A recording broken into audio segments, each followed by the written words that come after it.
शेवगाव या ठिकाणी बस स्थानिक आवारामध्ये जे निकृष्ट दर्जाचं कॉन्क्रिटीकरण झालंय त्या संदर्भाने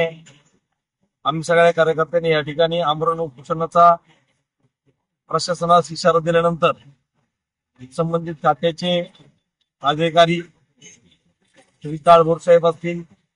बळे साहेब असतील, डेपो मॅनेजर साहेब असतील, त्यांनी प्रत्यक्ष येऊन कामाची पाहणी केली आणि पाहणीमध्ये त्यांना 100% निदर्शनास आलेलं आहे काम अतिशय निकृष्ट झाले आहे। निकृष्ट झाल्यानंतर त्याला दुरुस्तीसाठी त्यांनी काही नवीन टेक्निक आम्हाला त्या ठिकाणी समजून सांगितलेलं आहे। पण आमची अशी मागणी होती की ठेकेदारांनी प्रत्यक्ष या ठिकाणी यावं की जवळपास 1 कोटी रुपये